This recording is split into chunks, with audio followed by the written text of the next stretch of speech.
organisasi saya Pak Prabowo, di mana beliau mendirikan ini dalam rangka penguatan program pemerintah.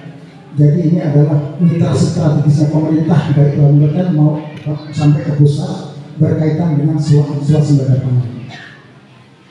Karena kedaulatan bangsa kita dimulai dari kedaulatan pangan.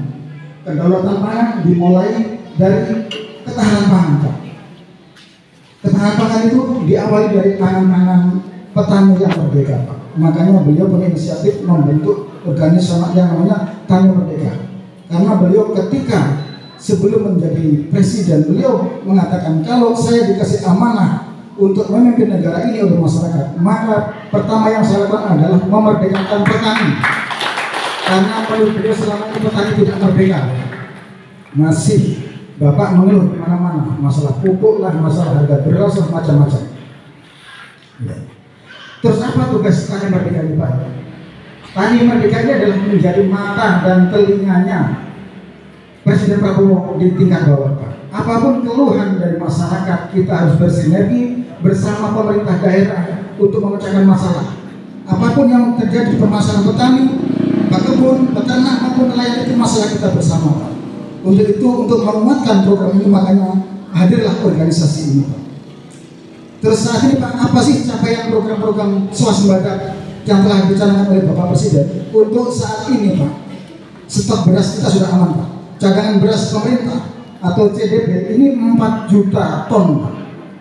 Terus sekarang, Pak, ekspor beras sudah ditutup oleh pemerintah. Bahkan saat ini, Pak, mungkin 2 bulan ke depan kita sudah mengekspor beras 2000 ton ke Malaysia tiap bulan. Luar biasa, Pak. Ini satu provinsi, Pak. Kalbar saja, Pak, mampu akan mengirim ke Malaysia 2 ton per bulan permintaan Malaysia, Pak. Dan hari ini Vietnam setengah mati karena pangsa pasarnya anjlok sekitar lebih 50% itu harga beras untuk dunia. Terus, Pak, 2 tahun ke depan Bapak Prabowo mencanangkan akan menjadikan kita ini lumbung pangan dunia, Pak. Setelah swasembada pangan, maka kita akan menjadi lumbung pangan dunia. Ini capaian yang luar biasa. Harga apa? Enggak, Pak, hari ini sudah dibanderol 6.500 kg.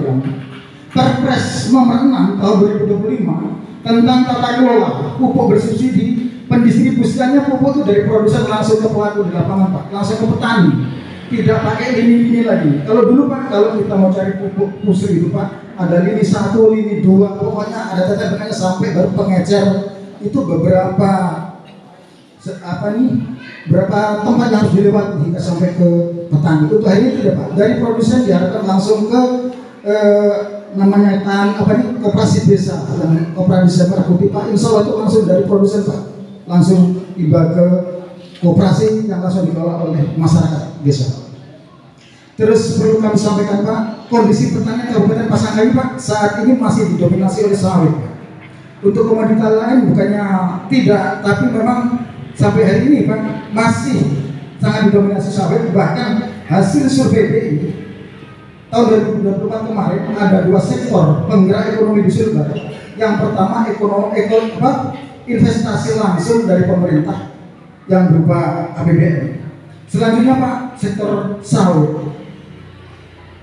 Di Pak Sulbar, 6 kabupaten plus 1 provinsi, Pak, 6,7 triliun. Sementara asumsi hasil kajian Asosiasi Petani Sawit Sulawesi Barat, sektor sawit itu mampu mencapai 14 triliun, Pak, tahun 2024 kemarin. Jadi ini kayak separuh, Pak, di provinsi kita dan dibanding dengan sektor sawit. Cuma permasalahan sekarang, Pak, masalah apa yang muncul di sektor sawit, Pak?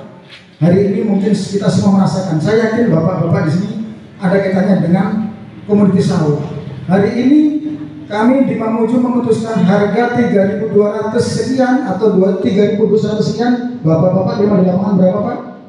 2.500, 2.600 per itu, Pak.